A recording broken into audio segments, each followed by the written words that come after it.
Kukk Portus esitleb. Kui te tulete Õkva otse nii nagu mina ja pöörate paremalt poolt kaske siiapoole, olete jõudnud Võrumaale, Lasvale ja Kõrgemäe tallu, mis lisaks juustu ja piimatootmisele on üks väga isevärki talu. Aga miks? Näete kohe. Tere, Klaarika! Tere! Mina olen Tõnis. Mina olen Klaarika. Väga meeldiv. Tere tulemast Kõrgemäe tallu. Oi, kui tore. Väga hea. Tulin see Võrumaale teadmisega, et siin on meeletult suur ja vinge piimatööstuse.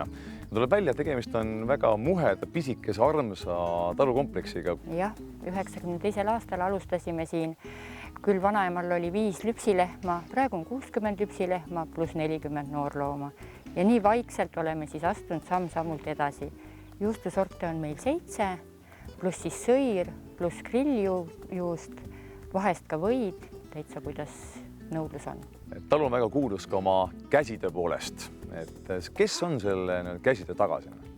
See on minu vanaema, kes on 91 aastat vana ja tema on nüüd ajast aega teinud käsitööd. Seda tööd ma tegin täpselt 3 kuud ja nemad ei taha mul seda näitusele panna, ütlevad, et see on vana. Minu selle taga on see talumuuseum ja täiesti väsimatu memm Asta siin toob aga järjest talumuuseumist välja. Tal on energiat, ütleme, 3 korda rohkem kui mulle. On nii, Asta? No jah, kui te nii ütlete. Nii ma ütlen küll päriselt. Ja see talusse on toodud neid asju ja asjad on jõudnud lõpuks ka siia. Siin on esimene televiisor, esimene tolmimeja, esimene lamp, esimene kell, esimene hambari. Ja esimene hambari meil vanastas olegi. Me pesime söega. Jõudu!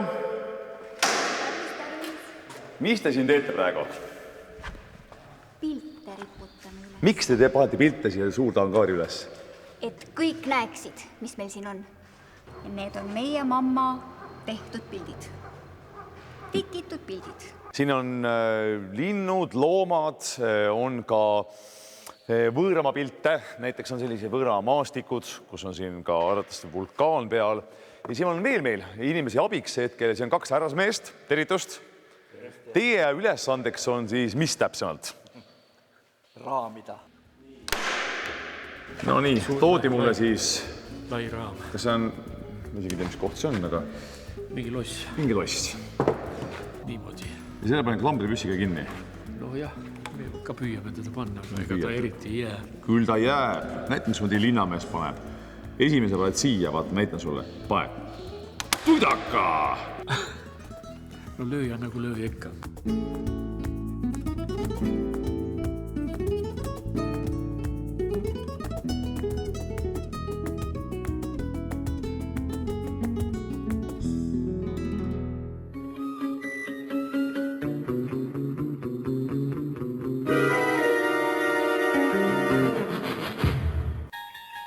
Siin talus on ka nukkude muuseum. Kui aus olla, on siin natuke see kõhe olla. Siin on meeletu suur vaablane ja kuidagi on nagu selline... Kõik vaatavad mind. Kõik nukud vaatavad mind praegu.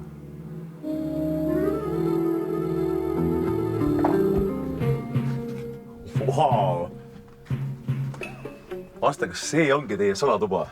See ongi minu salatuba. Siin käin ma unistamas ja mõtlemas ja indu kogumas. Siin on kõiksugu nukke siin näiteks isegi selline klassikaline tänapäeva popp. Tüdruk, kellel on ka mobiiltelefon käes.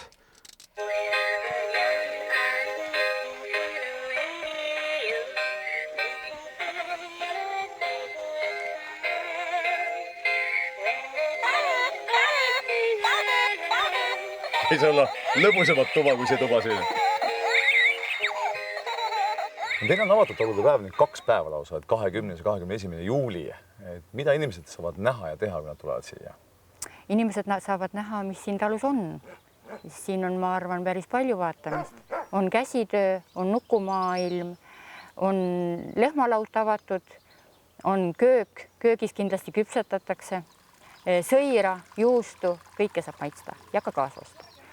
Teha saavad lapsed ponidega sõita ja võib-olla nii mõnegi töö juures käed külge lüüa. Igapäevane töö on silo ette tõukamine. palun. Või tahad vikla? Ei no, sellega saab ka, aga seda on kuidagi vähevõitu, kuidagi sihuke lihtne töö, et kas on veel midagi, mida ma saaks veel teha siin. Kuidagi nagu, et nendel lehtmadel oleks hea olla. No aga sõnnikut tõmmata. Ma pean minema sisse. Ikka. Elu on ilus, valge lauda vilus, kärbsekene õhus piniseb. See oleks hea praegu. Issa, ma lükkan kõike seda jama, mis sa oled tekitanud siia. Nii et kõik lumehelbekesed, tulge siia maale.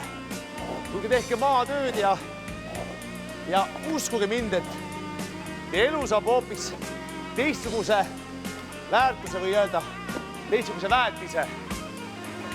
Oled sa rahul nüüd? Ütle, oled sa rahul?